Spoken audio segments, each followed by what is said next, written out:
జీ5 ఉండగా మీ favourite TV shows ని మీరు అస్సలు మిస్ అవ్వలేరు. Complete free. అవునే, రాత్రి ఆ గెటప్ వేసుకొచ్చి నిన్ను భయపెట్టింది నేనే నేనే నేనే చాలా ముందు తలుపు తీవే. ఎందుకలా చేశారు? అంటే గతంలో నువ్వు కూడా నన్ను అలాగే ఏడిపించావు కదా.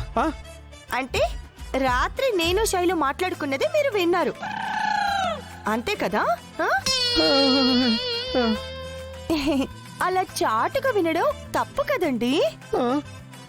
అబ్బో, నన్ను మాయ చేసి ఏడిపించడం తప్పు కదా? అదేదో సరదాగా చేశానండి. నేను కూడా సరదాగా చేశానే. చెల్లుకి చెల్లు, సరేనా? తలుపు తీవా ప్లీజ్. అయితే ముందు సారీ చెప్పండి. ఏంటి సారీయా? మీరు చేసిన పనికి రాత్రి నేను చాలా భయపడ్డాను, ఇప్పుడు హట్ అయ్యాను కాబట్టి మీరు నాకు సారీ చెప్పాల్సిందే. సారీ బోలో. అప్పుడు నువ్వు నాకు సారీ చెప్పావా? మీరు అడిగారా? అయితే ఇప్పుడు అడుగుతున్నా, నువ్వు సారీ చెప్పు. లేదు, నేను చెప్పను. అయితే నేను చెప్పను పో. Okay bye.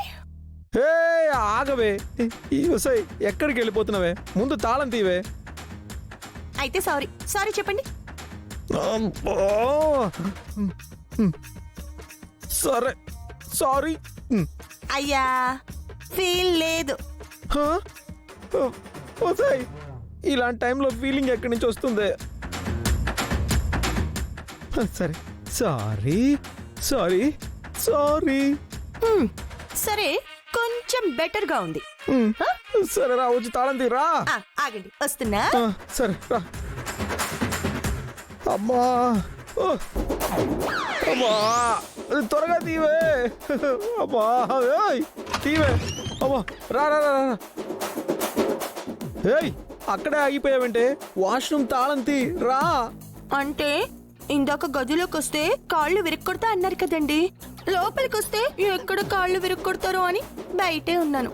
ఓసారి నీ అమ్మ కడుపు మాడ ఆడుకున్న చాలే, వచ్చి తాళం తీవే. నీకు దండం పెడతాను, రావే రా. నేను రాను. అబ్బా, నా వల్ల కావడం లేదే. నీకు దండం పెడతాను, రావే రా. ఇదిగోండి, ఇంకెప్పుడు పెళ్ళాంతో ఆడుకోకండి, పెట్టుకోకండి. నీకు దండం పెడతా, తాళం ఇవ్వే. ఇవ్వు. అమ్మా అయ్యో.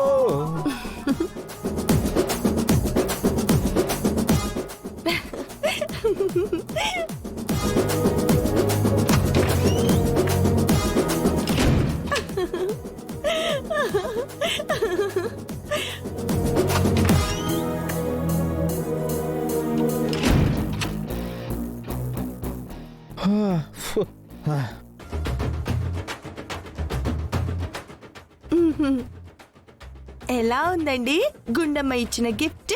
ఎప్పుడో దొరక్కపోవే, నీకు రిటర్న్ గిఫ్ట్ ఖచ్చితంగా ఇస్తాను. ఏంటి మైండ్ వాయిసా? అవునే, నీతో ఎప్పుడూ పెట్టుకోకూడదని. అది అలా ఉండండి. నీ అప్ప నిన్ను.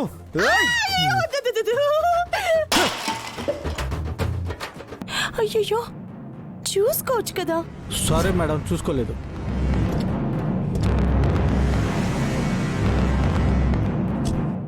అయ్యో సారీ మేడం, చూసుకోకుండా. పర్లేదులే, నేను మేనేజ్.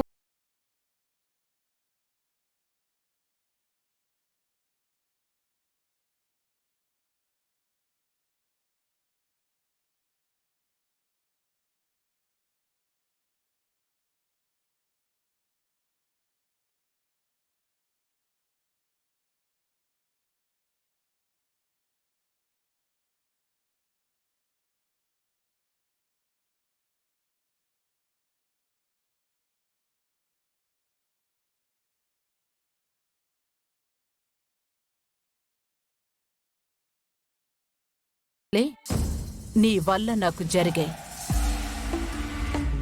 ముందు వాటిని సెటిల్ చేయాలని చూస్తున్నాను. ఓహో, అయితే ఇంకా లోపల మంట మండుతూనే ఉందన్నమాట. నరసింహ మేడం, సరుకులతో పాటు ఒక చిల్డ్ కూల్ డ్రింక్ తీసుకురా మేడం గారికి. అలాగే మేడం. రగులుతున్న మంటల్ని నీళ్లతో ఆపలేవు. ప్రతీకారం తీర్చుకున్నాకే అవి చల్లారుతాయి. మిమ్మల్ని చూస్తుంటే నవ్వాలో జాలి పడాలో నాకు అర్థం కావడం లేదండి. నీ మీద పగ తీర్చుకుంటాను అనే డైలాగు ఇప్పటి వరకు ఎన్నిసార్లు చెప్పుంటారు? ఒక్కసారి గుర్తు చేసుకోండి. ఎప్పుడైనా అది జరిగిందా? ఎప్పుడు జరగలేదు అంటే జరగదని కాదు గుండమ్మ. ఒకప్పుడు రాజకీయంలో చక్రం తిప్పిందాన్ని నేను. ఏదో ఒకరోజు చక్రం తిప్పుతాను, నిన్ను దెబ్బ కొడతాను. నువ్వు ఆఫర్ ఇస్తే లొంగిపోవడానికి నేనేం ఓటర్ని కాదు. నువ్వు బెదిరిస్తే భయపడిపోవడానికి నేను చావలేని దాన్ని కాదు. మా ఆయన విషయంలో దొంగ దెబ్బ తీయాలని చూసి కూడా ఓడిపోయిన దానివి. ఇక ఎదురు దెబ్బ తీసేంత సత్తా నీకెక్కడిది?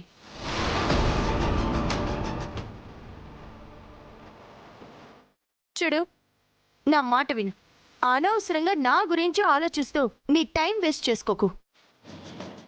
ఇంటికి వెళ్ళి ప్రశాంతంగా ఆలోచించు. నీ మైండ్ సెట్ని మార్చుకో. అది నీకే మంచిది.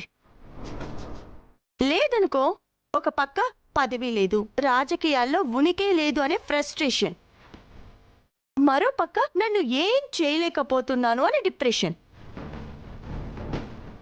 ఇవన్నీ కలిసి ఏ నిద్రలోనో బీపీ వచ్చి పోయావే అనుకో. హలో,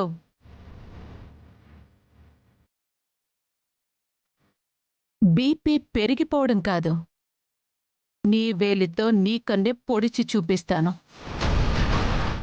రాజకీయ చదరంగంలో ఆడే ఆటని నీతో ఆడి గెలుస్తాను. చూస్తూ ఉండు.